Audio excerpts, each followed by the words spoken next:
اے لوگو، تم لوگوں کی عقل ماری گئی ہے کہ تم ایسی بے جان چیز کی پوجا کرتے ہو جو کہ تم کو نہ نفع دے سکتی ہے اور نہ نقصان دے سکتی ہے، حتیٰ کہ اپنی حفاظت بھی نہیں کر سکتے۔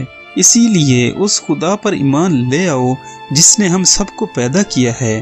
وہ لوگ حضرت ابراہیم علیہ السلام سے بحث کرنے لگے اور اپنی طاقت کو استعمال کرنے کا فیصلہ کیا۔ ان لوگوں نے حضرت ابراہیم علیہ السلام کو آگ میں جلانے کا فیصلہ کیا اور ہر جگہ سے کافی مقدار میں لکڑیاں اکٹھی کی گئیں۔ ناظرین گرامی، ان لوگوں نے حضرت ابراہیم علیہ السلام کو آگ میں جلانا خود پر فرض سمجھ لیا تھا، یہاں تک کہ اگر کوئی عورت بیمار ہو جاتی تو اپنی شفا کے لیے منت مانتی تھی کہ جب وہ تندرست ہو جائے گی تو ابراہیم کو جلانے کے لیے لکڑیاں اکٹھی کر کے لائے گی۔ جب لکڑیاں اکٹھی ہو گئیں تو انہوں نے ایک بڑا سا گڑھا تیار کیا اور اس میں ساری لکڑیاں ڈال کر آگ لگا دی۔ آگ کے شعلے اتنے بلند ہوئے کہ اس سے پہلے اس طرح کی آگ کبھی نہیں دیکھی گئی تھی۔ پھر انہوں نے حضرت ابراہیم علیہ السلام کو ایک جھولے کے ساتھ باندھا اور زور سے جھولا جھلایا، اور جب جھولا آگ کے اوپر پہنچا تو ادھر سے اس کی رسی کو کاٹ دیا گیا۔ اللہ پاک نے آگ کو حکم دیا، اے آگ، ابراہیم علیہ السلام پر ٹھنڈی اور سلامتی والی ہو جا۔ ارشاد باری ہے کہ ابراہیم کو آگ میں جلا دو اور اس طرح اپنے بتوں اور معبودوں کی مدد کرو۔ اگر کچھ کرنا چاہتے ہو تو یہ کرو۔ تو ہم نے اپنے پیغمبر کو بچانے کے لیے آگ کو حکم دے دیا کہ اے آگ، ابراہیم پر سلامتی والی اور ٹھنڈی ہو جا۔ اس طرح ہم نے ان کو ان کی چال میں ناکام کر دیا۔ ناظرین گرامی، حضرت ابراہیم علیہ السلام کو آگ نے کوئی نقصان نہ پہنچایا اور حضرت ابراہیم 40 دن تک آگ میں رہے، اور آپ نے فرمایا، میری زندگی کے یہ 40 دن میری تمام زندگی کے خوبصورت ترین دن تھے، اور میں خواہش کرتا ہوں کہ میری ساری زندگی اسی طرح کی ہو جائے۔ ناظرین گرامی، حضرت ابراہیم علیہ السلام کے دور نبوت میں اس وقت نمرود بادشاہ تھا جو کہ پوری دنیا پر حاکم تھا۔ یہ ایک جبار اور سرکش بادشاہ تھا اور نمرود نے 400 سال تک حکومت کی ہے۔ دنیا کی آسائشیں اور لذتیں اس کی محور تھیں۔ حضرت ابراہیم علیہ السلام جب آگ سے باہر آئے تو ان کا سامنا نمرود سے ہوا۔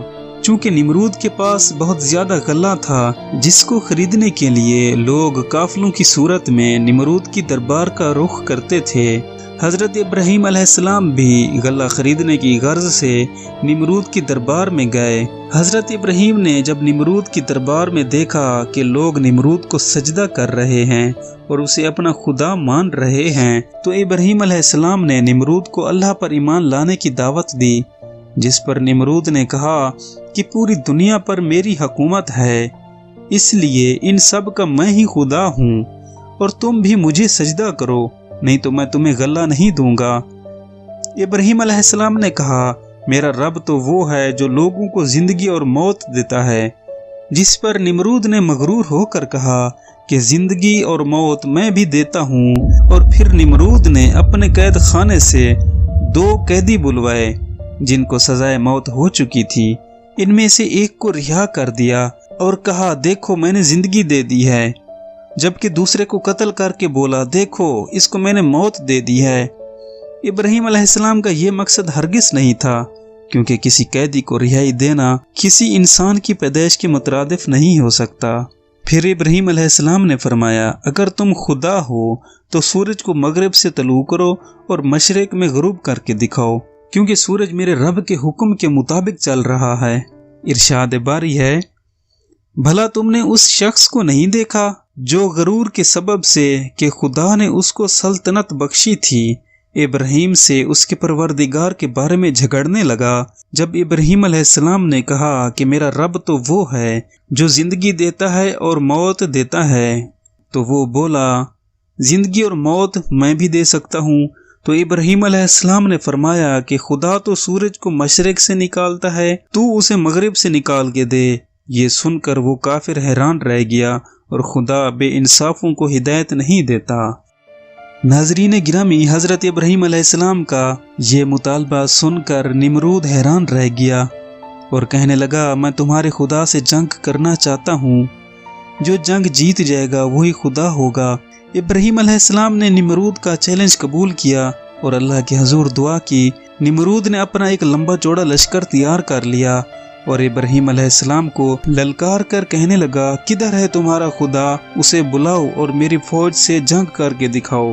ابراہیم علیہ السلام اللہ کے حضور سجدہ ریز ہوئے تو اچانک مچھروں کی ایک کثیر تعداد فوج نمودار ہوئی جس نے نمرود کی فوج پر حملہ کر دیا اور اس کے تمام فوجیوں کا گوشت اور خون کھا پی گئے اور ان کی ہڈیاں ہی رہ گئی تھی۔ پھر ایک مچھر نمرود کی ناک میں داخل ہوا اور دماغ میں جا کر نمرود کو تکلیف دینے لگ گیا، جس سے نمرود پاگلوں کی طرح اپنا سر لوہے کی سلاخوں میں اور دیواروں میں مارتا پھرتا رہ گیا۔ ناظرین گرامی، یہ مچھر نمرود کے دماغ میں 100 سال تک رہا اور جب مچھر دماغ کو چاٹتا تو نمرود پاگلوں کی طرح اپنا سر پیٹتا تھا۔